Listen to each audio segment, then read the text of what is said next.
Zer egin daiteke etxean baztertuta ditugun tresnekin? Horixe da gaurko irratsaioaren izenburua.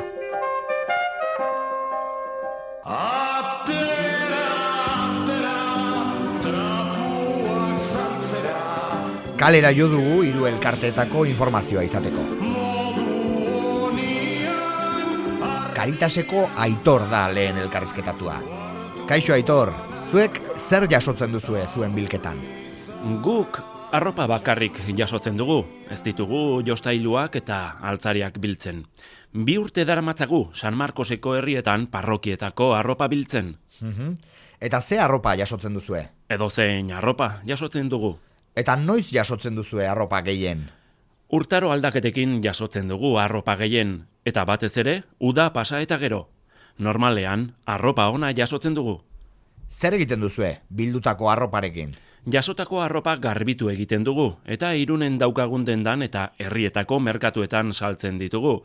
Hernanin, Errenterian eta Azkoitin. Eskerrik asko zure ekarpenengatik.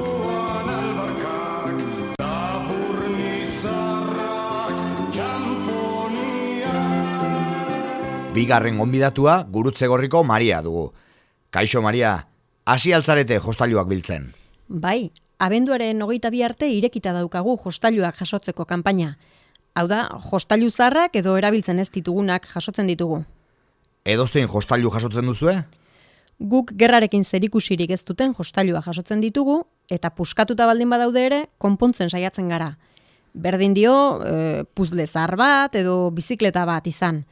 Normalean jostailuak ez dira zaharrak izaten, bazterrean utzita daudenak baizik. Puskatuta baldin badaude, konpondu egiten ditugu, eta herrietako udaletako gizarte laguntzailei banatzen dizkiegu, bestela jostailurik izango ez duten aurrei banatzeko. Normalean jendea zuen lokaletara joaten alda jostailuak guztera. Bai, normalean beraiek etortzen dira gurera. Batez ere, hemengo aurrentzat izaten dira, eta sobratzen badira, kanpainaren baten bidez, kanpora ere bideratzen ditugu jostailuak.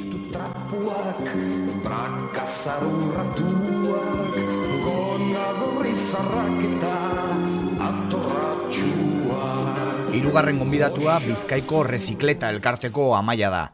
Kaixo, zuek zer jasotzen duzue?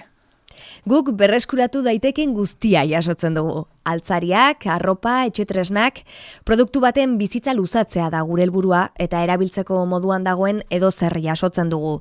Zaborra gutxitzea eta gauzak merkeago erosteko aukerak ematea bultzatzen dugu eta horrekin batera erosteko beste modu logiko bat ere bultzatzen dugu. Normalean zuek joaten zarete trasteak jasotzera? Bai, jendeak deitu egiten digu eta guk trasteak jaso egiten ditugu.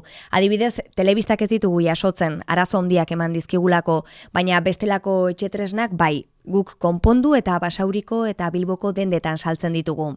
Momentu honetan Basaurin erakusketa bat jarri dugu berreskuratutako tresnekin osatua. Etxe oso bat antolatu dugu berrerabilitako tresnekin. Eta jendeak badu bigarren eskuko gauzak erosteko ohiturarik? Gero eta normalizatuago dago ohitura hori. Logikoa da diru gutxiagorekin gauza berak eros ditzakezu eta horren alde egin beharra dago. Beraz, badakizu, erabili behar ez duzun zerbait baldin baduzu, guri deitu eta pasako gara bila. Mila esker, hemen dituzue bazterrean ditugun gauzekin zer egin jakiteko 3 adibide. Ondo izan!